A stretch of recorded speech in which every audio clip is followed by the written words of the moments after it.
4, 3, 2, 1. All right. Hello, fight fans. This weekend, we have SICP 5 Mayhem going down at the Old National Events Plaza. I'm Harrison Holder, by the way. I'm with SICP and BW Sports 1. Here with me today, I have one of the title fights, Keaston McLean, also known as the Millennium Shinobi. Now, Keaston has been inside our SICP cage before, and he's put on some exciting fights. But now, Keaston, not everybody watching knows who you are. So can you please tell us a little bit about yourself and a little bit about the gym you train out of? Well, honestly, right now, I train out of Rough House Boxing primarily, but right now I'm kind of bouncing around just trying to get as much work as I can get possible. But one thing about I can say, like, if you don't really know me, well, when you watch me, you're going to want to get to know your boy. I can bang. And whether that's on the ground or whether that's on the feet or whether it just be whatever it takes, your boy gets it done.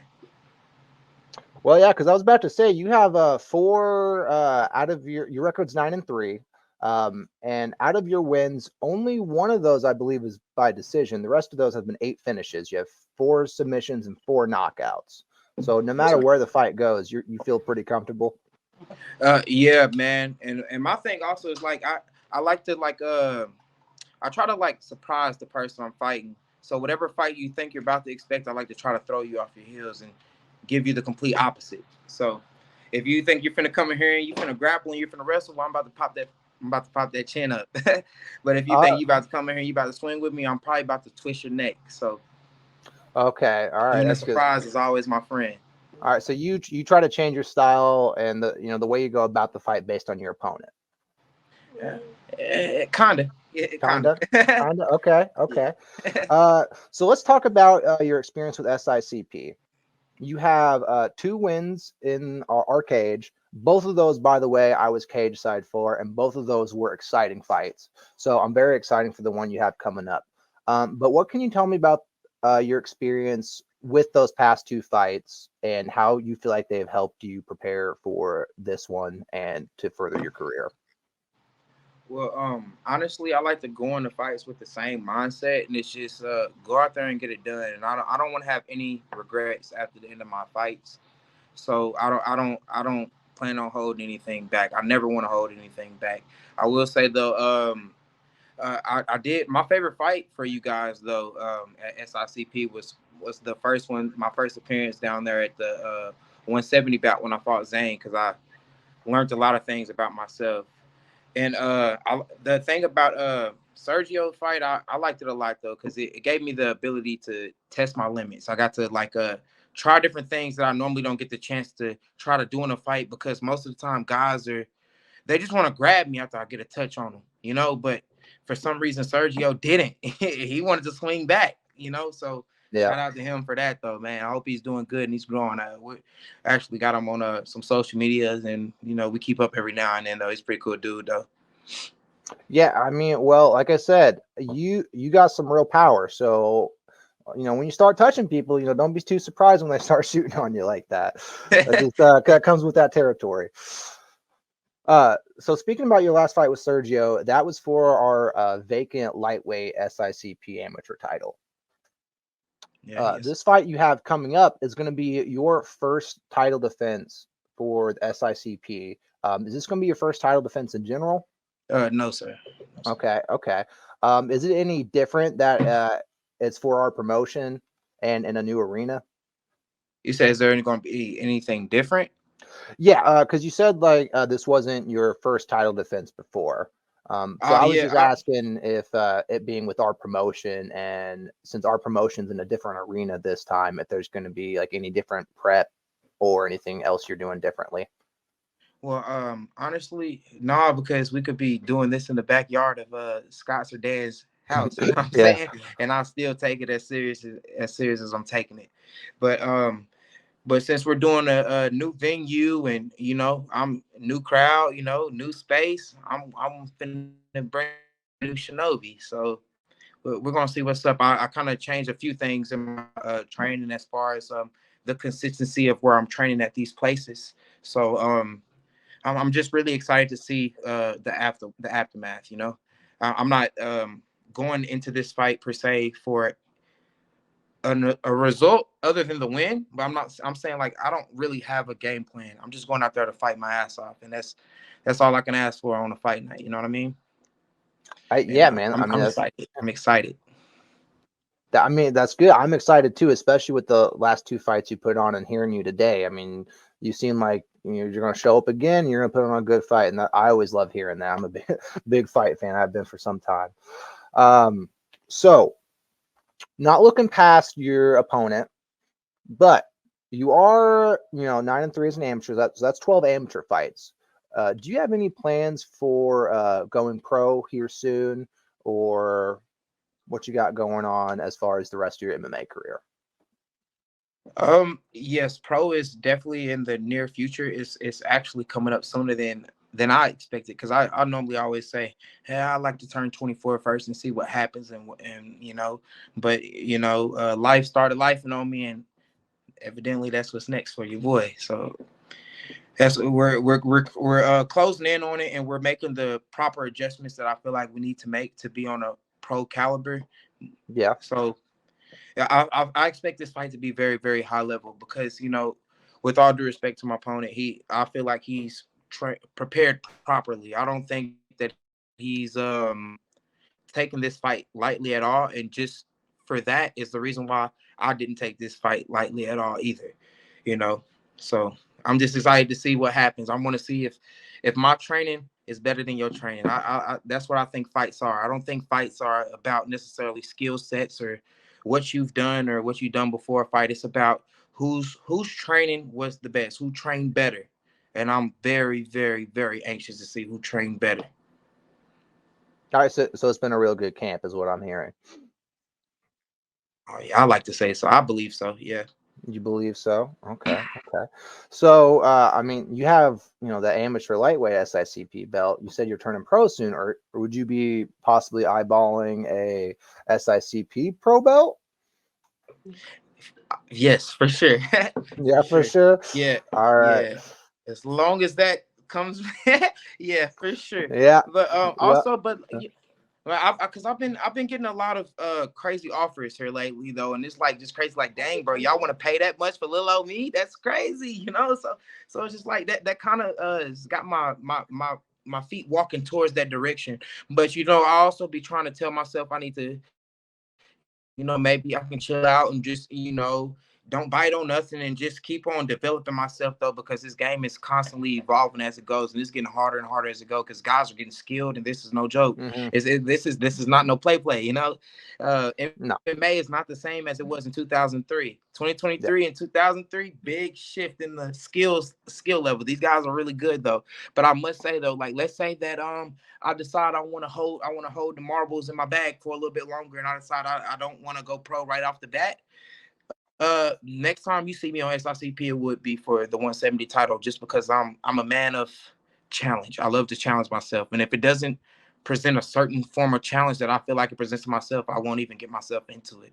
But I think I'm gonna test myself. If I don't go pro after this fight, because there's no promises, But if I don't go pro after this fight, the next time I come to Evansville, Indiana, it will be at 170, and I'm hoping that Scott let that thing be for the title, so I can be the first double champion in SICP history. Yeah, man, that would be awesome. I mean, I know as a fan, I would love to see that. So, let's fingers crossed that happens. Yeah, cross them tight, cross them toes too. Now, so you talked about going for the welterweight strap. Now, when turning pro, are you going to decide whether or not you want to stick with lightweight or stick with welterweight, or are you going to try to balance both? Honestly, I'm a lightweight fighter. The only reason that I take 170 fight is preparation for the pro world. Since guys come down from 200 and 205, 180, whatever they come down from to make 155, because it's not about what you weigh on a daily thing. You know this. You're a fight fan. It's about, can you get on that scale and make 155? And if King Kong can make 155, you bet your ass Keith McLean's gonna fight that boy. So Yeah. It's just, I want to be prepared for all body types and frames. I don't want nobody to never feel like they can come across me and I ain't never experienced a fighter of their style or their caliber before. And that's one thing that I feel confident that no amateur can say to me is that I've never fought a guy like you. How can you say that? You can't say that. I've fought them all, fought all shapes and sizes, all styles, all backgrounds so far.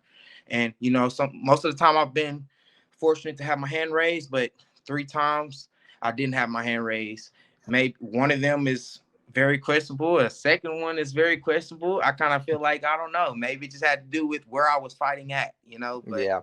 it's past and it's amateur and everybody's going to forget as soon as I sign my name on some contracts and I get the pro swing going for myself, you know? Yeah, man. And I mean, that's really what all the amateur, scene is about, is getting that experience and building yourself up. So when you do turn pro, you're able to be successful at it. And I mean, it sounds like you're doing a pretty good job following that route. Yes, sir. Yes, sir. I recognize that time is not necessarily against me like it's against most of these guys because I'm very young in this game. You know, as I got into this game when I was 21 years old, I'll be 24 in August. I'm just one fight at a time, and I'm just testing myself. You know, there's a lot of guys out here mad that I don't fight this guy, but that guy should have fought 2 years ago when I was chasing him. I chased him for 2 whole years, but don't nobody want to talk about that. And I'm not going to mention no names because, like, bro, I'm not finna allow you to eat off my plate because I've waited in line and I'll fix this plate for me to eat this joint and the proper preparation.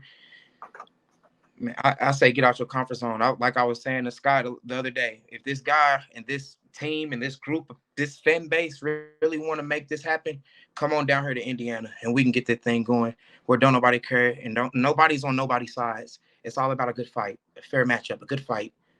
Don't give it to this guy because y'all love this guy and y'all are for this guy because whatever, whatever. I don't know. I'm not hating. I'm just saying.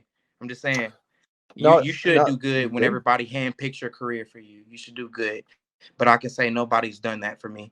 I just reach out and I just take random fights that I'm not ready for, fights I shouldn't be taking. I take them and I see what the results have in them. And that's the difference between me and that guy. And I don't understand what the drama that's coming with it. They can have it, but I just feel like saying it because this is the perfect time to say it before May 5th comes and May 4th comes and we get to see what's happening with the future. I just don't want them guys to feel like they can have any room to speak about anything because we're better than them. We've always have been. Yeah, I mean, man, no need to give them that energy. They're not putting the same work you are. So, but so you said you started training in 2021. Yes, but it was kind of like it wasn't serious. It was kind of like I was just kind of see if this is something I wanted to do, if that makes sense for you. I like to say I tell people that are around me all the time that I didn't even get serious until 2023, but I've been a gym rat though. I've always been a gym rat when it's coming to this. Well, because you look at most fighters. Oh, what's up? Better say hi to Kingston. Shoot, what was I gonna say? Oh, so you said you started training in 2021. I mean, you didn't take it seriously until 23. But you've had 12 fights in like 3 years. So most fighters only take maybe 2 to 3 fights a year. But you've taken, pretty much about 4 a year. Do you feel like being that active has been beneficial to your growth as a fighter? Honestly, I do, but I'm trying to go like back to where you say like most guys only take like 2 or 3 fights a year and stuff like that. These guys only fight 2 or 3 fights a year because they want their opponent's handpicked.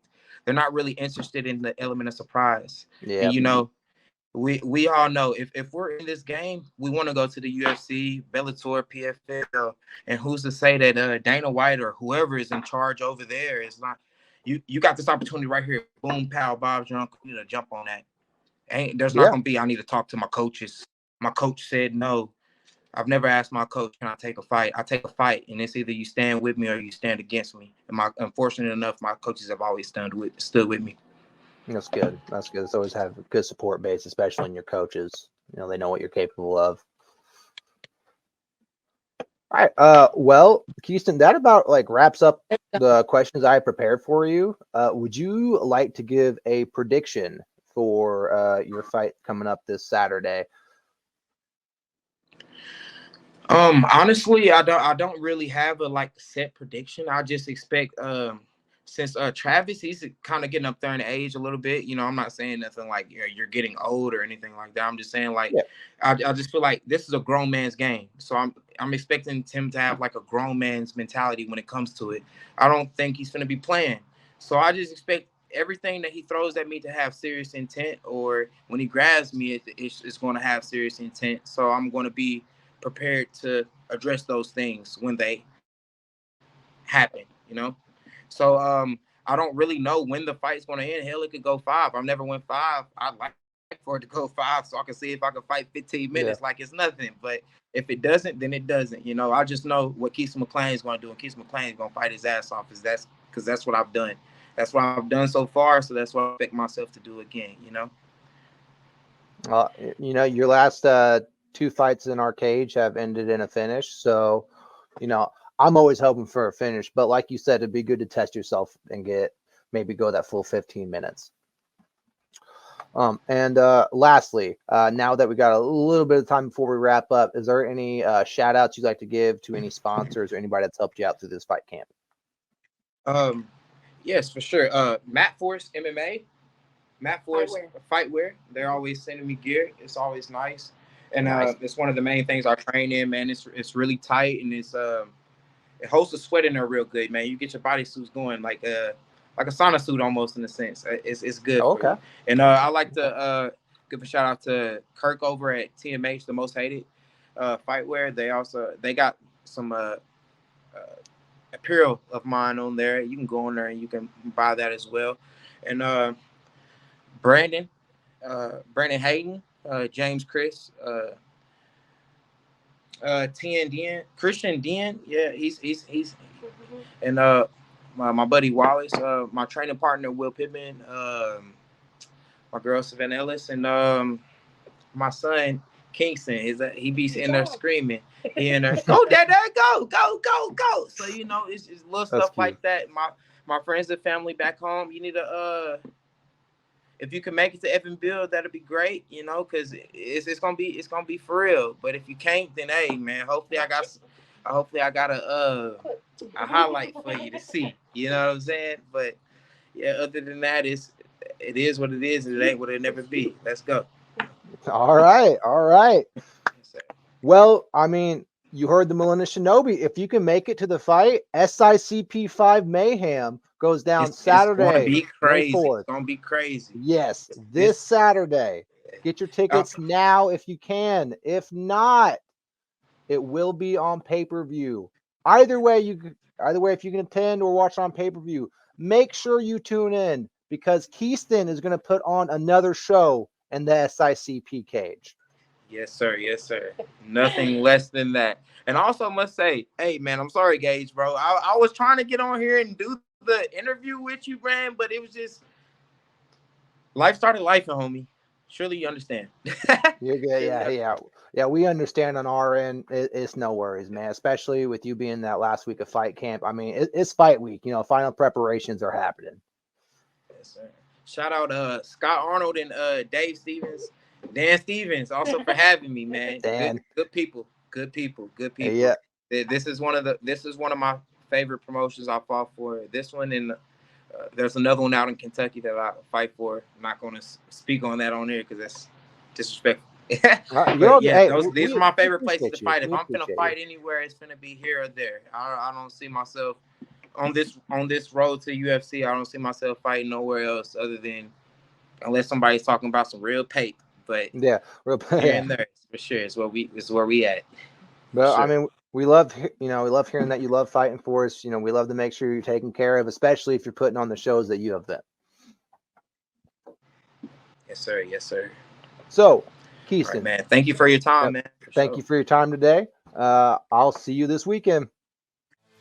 SICP 5 Mayhem, Saturday, May 4th, from the Old National Events Plaza, Evansville, Indiana. SICP, we just hit harder.